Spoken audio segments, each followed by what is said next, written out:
នេះគឺជាជុំទី2ដែលក្រុមអ្នកធ្វើបាតកម្មក៏ដូចជាប្រសង់ឯករាជ្យប្រសង់ដែលនិមន្តមកពីវត្តផ្សេងគឺធ្វើលើកទី2កិច្ចទី1នោះគឺបានធ្វើបញ្ចប់ហើយនេះគឺជាកិច្ចទី2ដែលមានប្រជាពលរដ្ឋក៏ដូចជាប្រសង់ជាច្រើនរយអង្គដែលនិមន្តមកពីវត្តផ្សេងគ្នាដែលជាប្រសង់ឯករាជ្យដើម្បី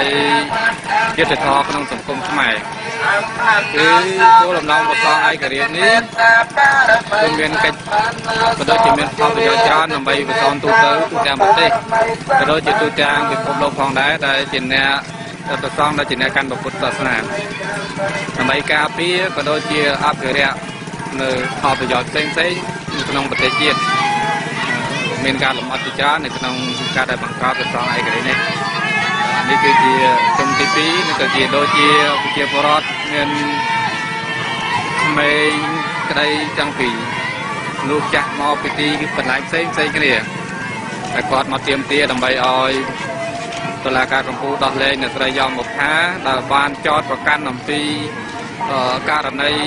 បង្ករបួសស្នាមចំពោះអ្នករត់ម៉ូតូ12នាក់ដែលមានប្រជាពលរដ្ឋទូទាំងប្រទេសក៏ដូចជាទូទាំងពិភពលោកគាត់មិនមានការជឿជាក់ដែល